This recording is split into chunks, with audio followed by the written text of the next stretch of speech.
I think a lot of people are experiencing inflation like they never have in their lifetime. If you're in your 20s, your 30s, even your 40s, you have never seen inflation like it is today.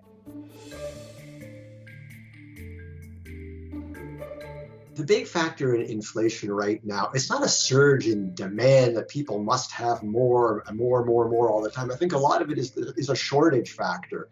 The pandemic has affected global supply lines, and manufacturers and producers of products cannot get all the raw materials. It's created a shortage, and that has caused prices to rise. It's really a pandemic phenomenon, and yet another economic disturbance created by the pandemic.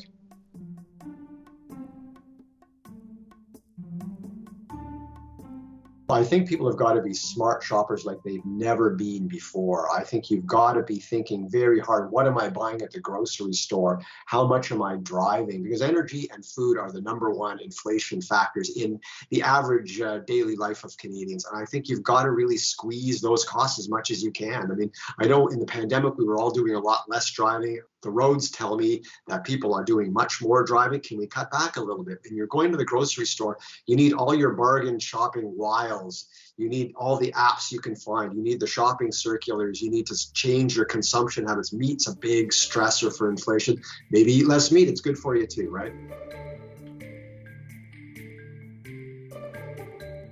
Houses are sort of ground zero for inflation, and we know house prices are rising on a year-over-year basis. The momentum has tapered off a little bit, but there's a strong demand for houses, and house prices are going up. Interest rates are low, and that's sort of greasing the way.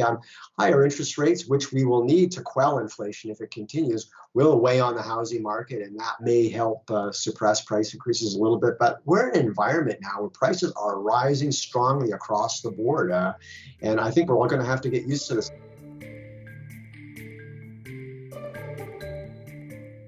Wages are a super interesting aspect of inflation. Inflation is really considered to be taking off in an alarming way when wages start rising by the same amount as inflation. And we haven't seen that yet. Wage increases have not caught up to the inflation rate yet. But if you start to see wage increases in the same range as inflation, that'll say that inflation is getting more entrenched. I think the Bank of Canada will want to get inflation flushed out of the system before that happens, because if it does, that could mean a longer bout of inflation.